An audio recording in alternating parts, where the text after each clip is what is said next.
Hey everyone, and welcome back to Jeff and Joe's Puerto Rican Kitchen, where we show you how to make easy, authentic Puerto Rican recipes. It's day 11 of our quarantine series, and today we're going to be making Dulce de Ajonjoli, or roughly translated sesame candies. Growing up, I loved these candies and would eat them at every opportunity I got. But for some reason, I've just never tried to make them. And we're going to fix that today. I've looked at some recipes and I think I've got an idea of it, so we'll see how it turns out. Let's get cooking!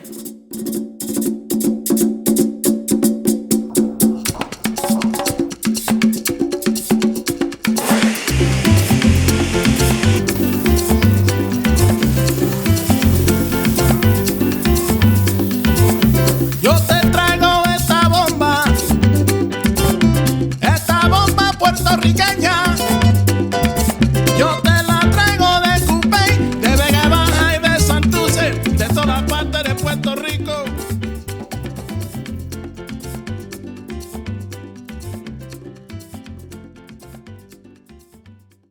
First things first, if you've never had them, these are Dulces de Ajonjoli.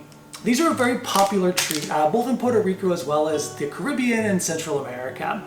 I looked at a number of these and the packaging suggests that they just have sesame, seeds, and sugar. And so I looked at a couple recipes and sure enough, that seems to be about it. So for today's recipe, we're gonna have sesame seeds, we're gonna have some sugar, and then I'm gonna add a little bit of honey. I've done a little bit of candy work before. I like the taste that honey gives it. It also breaks up the crystal structure a little bit, so it makes it just a little bit softer.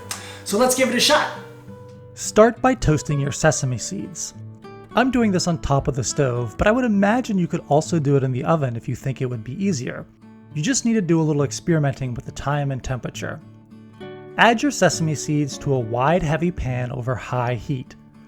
Stir your seeds constantly so they don't toast unevenly or burn.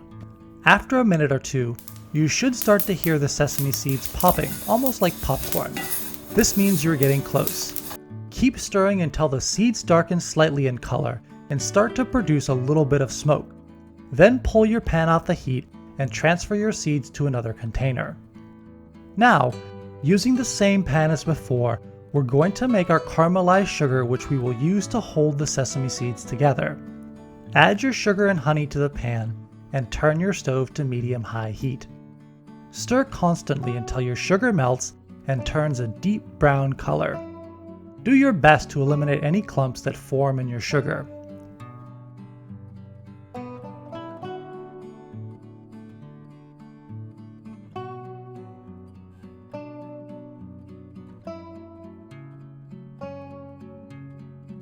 Once your sugar is ready, pour in your sesame seeds and stir to combine.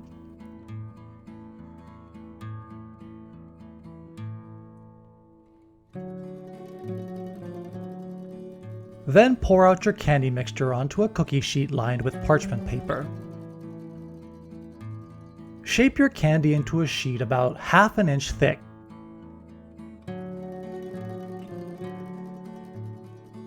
What I found easiest was just putting another layer of parchment paper on top of my candy and then using a Pyrex dish to flatten it.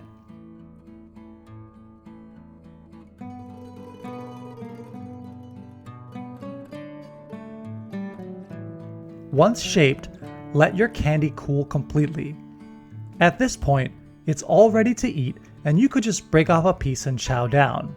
However, I wanted to see if I could shape it into the neat rectangles you'd usually buy it in. To do this, use a knife to cut away the uneven sides, then cut it into small rectangles. The candy is pretty brittle, so be careful not to accidentally break it. Once you've got it into the shape you want it, it's all ready to serve. Alright, and there we go, Dulces de Ajonjoli. I actually thought that was easier to make than I thought it would be. It all went pretty smoothly. The honey really helped the sugar melt down. There were no clumps and that was great. The forming was tricky because it's a little hard to play with the hot mixture. I found it helpful to put parchment paper on top and then to kind of smooth it out. That did well. The cutting, you also may have noticed, it was a struggle. It kept breaking where I didn't want it to break. But maybe I'm not sure if maybe I didn't let it cool long enough. You know, that's maybe something to try. But taste-wise, it's fabulous. It's got that crunchiness. It's nuts and sugar. Like, where can you go wrong? So yeah, that's a fun little recipe if you guys want to try it. I'm sure there's a lot of fans of ajonjoli out there, so give it a shot. Super easy. I think this recipe took me maybe like half an hour to do, so you can do it very easily anytime you want. But yeah, I hope you guys like the recipe. Hope you try it. Hope you like our show.